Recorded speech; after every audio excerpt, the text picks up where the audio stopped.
Dr. Mrs. M. Babirani, Associate Professor of History, V.V. Vanniyaperumal College for Women, presented this video for value-added course Epigraphy. The title of this video is Forms and Content of the Inscription. When we see a temple, it has some architectural structure. It consists of Karpagraha, Artha Mandapa, Maha Mandapa, Mun Mandapa, Tiruchuttu Maligai and Gopura. Like this, the inscription of great roots of the ancient and the medieval period has some structure, that is, some forms and content in it.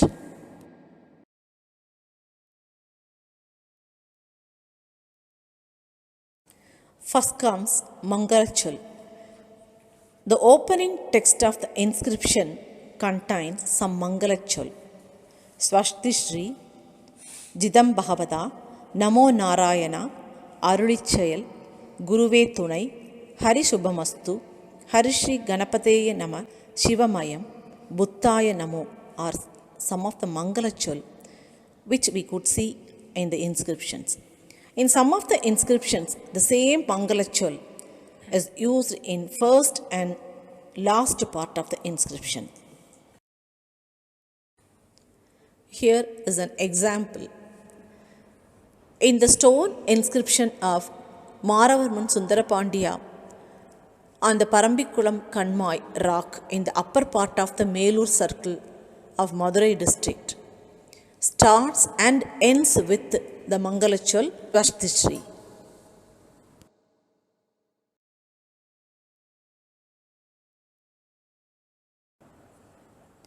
Next, the inscriptions have the details about the name and the regnal year of the king. First, we see how the name of the king was mentioned in the inscription. An important point in this regard is that the name of the king was not directly engraved. Some special names are engraved. It will be engraved as Rajakesari, Parakesari, Ko-Parakesari, etc. along with his victories. In this slide, you can see the examples of the description of the king's name on stone inscriptions. In the early Pandyan inscriptions, names are mentioned as Komaranchadayan or Kochadayan. In the Chola inscriptions, it is mentioned as Parakesari, Rajakesari, Ko-Parakesari. Their names are sometimes marked by the success they achieved. In the inscription of Aditya Chola, he is mentioned as Tondainadu Paraviya Rajakesari, as he conquered Tondainadu. As Parantaka owned Madurai, he was called as Madurai Konda Parakesari. As he owned Madurai and Eelam, he was named as Madurayum Eelamum Konda Ko-Parakesari. As Sundara Cholan owned Madurai, he was called Madurai Konda Rajakesari.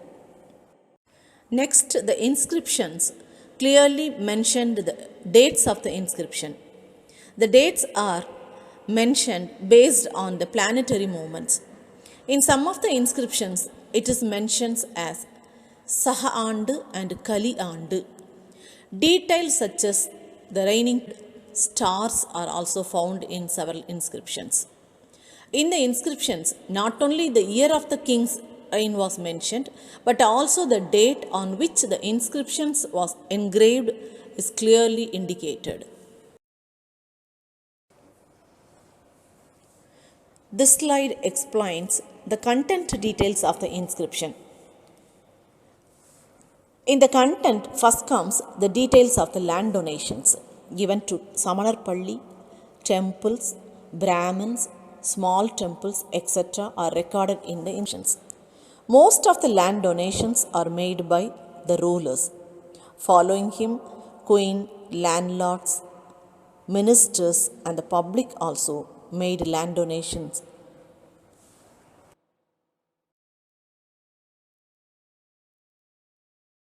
The land donations were clearly mentioned in these inscriptions.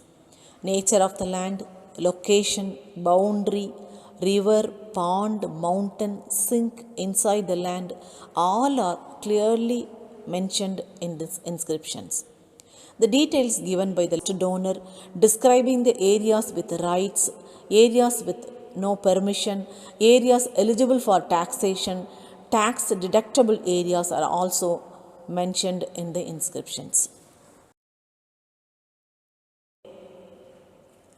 This slide explains the details of the land donation in a poetic term. Usually, the donations are written in the poetic form. Here, we should notice how the donations are written with distinctly from a poem.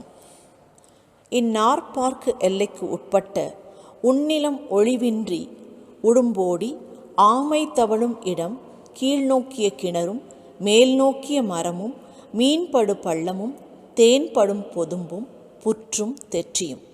From this poem, we could understand how the inscriptions are recorded in details, undoubtedly in its character.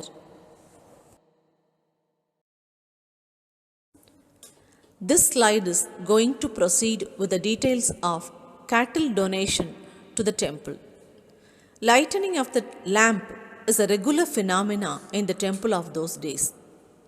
For the perpetual, that means permanent lightening of the lamp in the temple, ghee is needed, so that people gave cow and cattle to the temple. The cow and cattle must be carefully protected and the number should not be reduced, so that it was a duty to protect them by the temple authority. As pointed out by this, the word Sava Muva Peradu is found in many inscriptions. In the content of the inscription also contain the signature of the donors, signature of the persons who engraved, and the signatures of the witnesses also.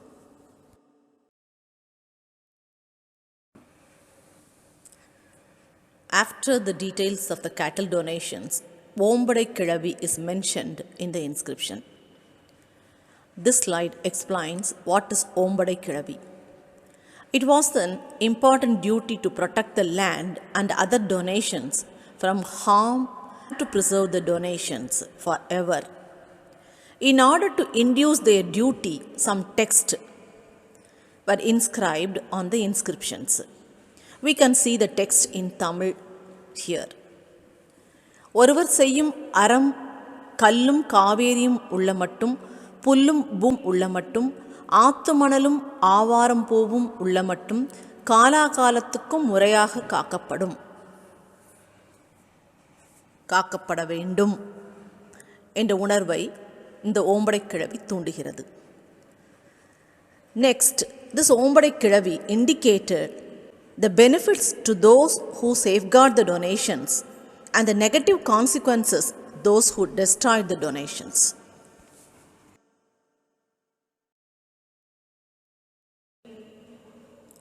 In the concluding slide, I want to tell some features of the structure and the content of the inscriptions.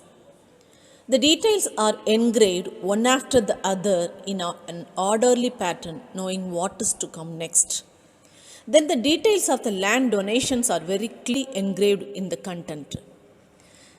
Then the inscriptional messages are the primary evidences for the historians and the history students. Such glorious inscriptions are our traditional symbol. Let us keep it good and benefit from it. Thank you.